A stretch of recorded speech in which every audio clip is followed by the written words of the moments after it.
Side खबरों के लिए सब्सक्राइब करें फ्लेम मीडिया और उसके बाद बेल आइकन को प्रेस करें ताकि सबसे पहले आपको मिले एक्सक्लूसिव खबरें।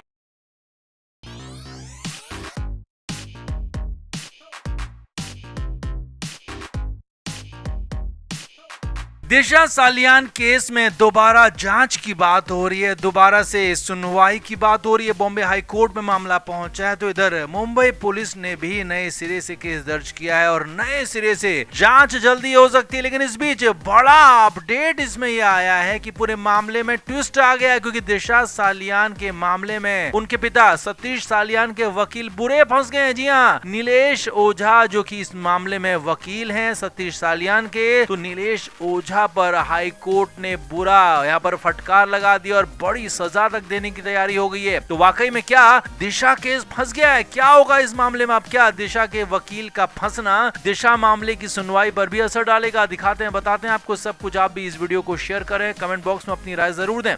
तो दिशा सालियान के पिता सतीश सालियान ने आरोप लगाया था कि आदित्य ठाकरे और उनके साथ कई लोगों ने मिलकर उनकी बेटी के साथ गलत किया और फिर उन्हें खत्म कर दिया। लेकिन इस बात का कोई सबूत फिलहाल तक आया नहीं है, इसीलिए तो सीबीआई ने क्लोजर रिपोर्ट दी थी। तो अब इधर सतीश सालियान ने दोबारा से हाई कोर्ट में सुनवाई के लिए याचिका दी और उनकी सुनवाई में यहाँ पर लीड कर रहे हैं वकील नीलेश ओझा। लेकिन नीलेश ओझा ने कुछ ऐसी बात कह दी जिससे हाई कोर्ट नाराज हो गया था। जी हाँ, मीडिया से एक बातचीत में सतीश सालियान के वकील नीलेश ओझा ने इस मामले की सुनवाई कर रही जज जस्टिस रेवती मोहिते डेरे पर गंभीर आरोप लगा दिया था और ये तक कह दिया था कि उनके संबंध उस दल से हैं, यानी कि शिवसेना यूबीटी के नेताओं से हैं और याचिका में आरोपित बताए गए आदित्य ठाकरे का वो समर्थन कर रही है। ऐसा आरोप नीलेश ओझा ने लगा दिया जो कि हैरानी भरा था। इसके बाद बॉम्बे हाई कोर्ट ने इस पूरे मामले पर गंभीर एक्शन लेने की तैयारी कर दी। बॉम्बे हाई कोर्ट ने इन बयानों को आपत्तिजनक बता दिया और कह दिया कि ऐसा प्रतीत हो रहा है कि ये बयान जानबूझकर कोर्ट और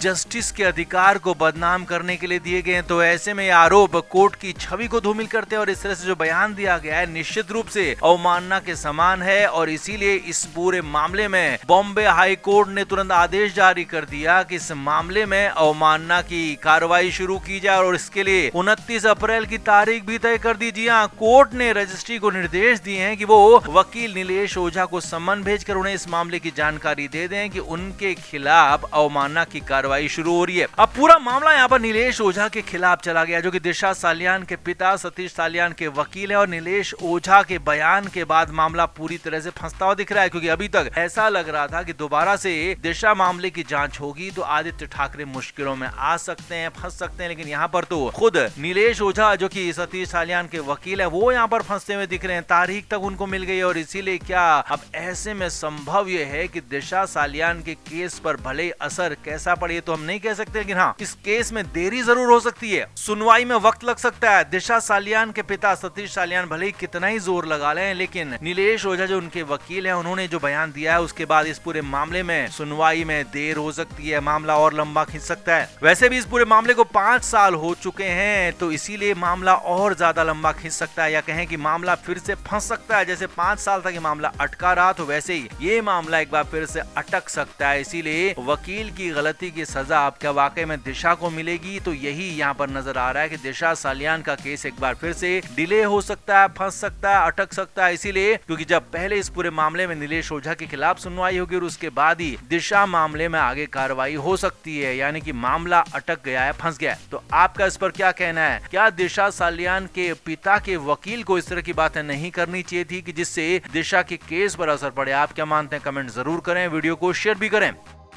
तो दिशा सालियान केस में सबसे जरूरी जो बात कही जा रही है, बार बार कही जा रही है, वो यही है कि दिशा की पीएम रिपोर्ट को बदला गया। जी हाँ, तो आखिर ऐसा उस पीएम रिपोर्ट में क्या था? अब मुंबई पुलिस के 2 अधिकारियों ने अचानक से अपनी सक्रियता बढ़ा दी। इन 2 पूर्व अधिकारियों ने कई तरह के वीडियोस, कई तरह के सबूत अपने एक पेन ड्राइव में मिलकर पूरे सब मिलाकर दिशा सालियान के पिता को सौंपे और यही सबूत कोर्ट में भी पेश किए जाने हैं, क्योंकि कोर्ट में पेश करने के बाद ही कोर्ट इस पर कोई बड़ा फैसला देगी। लेकिन इधर दिशा सालियान की पीएम रिपोर्ट को लेकर बड़े बड़े दावे हो रहे हैं। जी हाँ, मुंबई पुलिस के इन्हीं दो बड़े अधिकारियों ने भी दावा किया और साथ ही साथ दिशा सालियान के पिता और उनके वकील ने भी यही दावा किया है कि दिशा की पीएम रिपोर्ट को बदला गया। तो असल में पीएम रिपोर्ट में ऐसा बवाल वाला आखिर था क्या जिसे बदल दिया गया? तो दावा तो यहाँ तक है कि दिशा सालियान को जिस वक्त मारा गया, क्योंकि खत्म किया गया, तो दिशा सालियान उस वक्त प्रेग्नेंट थी। जी हाँ, ऐसी भी बातें कही जा रही थी। हालांकि बाद में इन बातों को नकार दिया गया। सीबीआई ने भी जांच में ऐसा कुछ नहीं कहा था। साथ ही साथ मुंबई पुलिस ने भी अपनी जांच में इस बात को नकार दिया था। लेकिन ये दावा एक बार नहीं, बार बार किया गया, कई बार किया गया कि दिशा सालियान अपने खत्म होने वक्त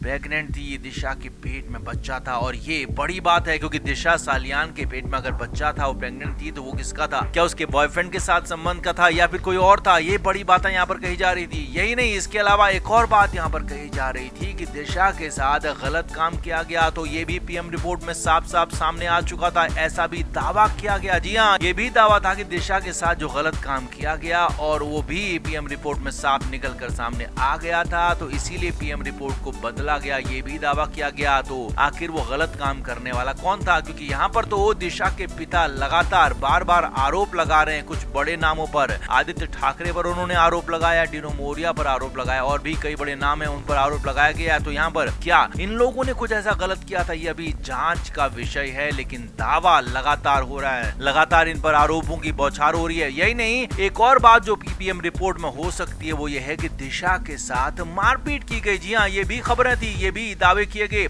हालांकि पुलिस ने इस बात को खारिज किया था, लेकिन तब महाराष्ट्र में सरकार थी उद्धव ठाकरे की और आरोप उद्धव ठाकरे सरकार पर ही लगा था। तो इसीलिए इस मामले में बड़ा शक पैदा होता है कि दिशा के साथ क्या उनको खत्म करने से पहले मारपीट की गई थी, क्या दिशा की कुछ हड्डियां टूटी हुई थी? तो ये सारी बातें यहाँ पर हैं जो कि पीएम रिपोर्ट में बदलने की बात कही जा रही है, बदलने के दावे किए जा रहे हैं। तो क्या वाकई में ऐसा बदला गया, नहीं बदला गया? सारी की सारी जांचें जल्द ही खुलकर सामने आएंगी, क्योंकि मुंबई पुलिस के दो बड़े अधिकारी जो पूर्व अधिकारी हैं वो वापस से इस केस में इंटरेस्ट लेने लगे हैं। वापस से उन्होंने कई तरह के सबूत सौंपे हैं और बड़ी बात यह है कि उन्होंने दिशा सालियान के पिता को ही सबूत दिए और दूसरी तरफ समीर वानखेड़े भी इस पूरे मामले में दिशा सालियान के पिता के साथ नजर आ रहे हैं। इसीलिए माना जा रहा है कि दिशा सालियान के पिता भी यू टर्न लेने पर मजबूर हुए, क्योंकि पहले तो हमेशा यही कहते रहे कि दिशा के साथ कोई फाउल प्ले नहीं हुआ, लेकिन अब वो भी लगातार बार बार यही कह रहे हैं कि दिशा के साथ गलत हुआ और इस गलत को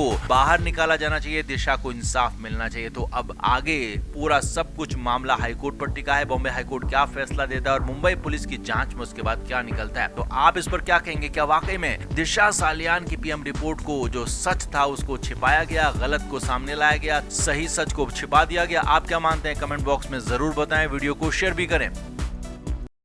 फ्लेम मीडिया रिपोर्ट।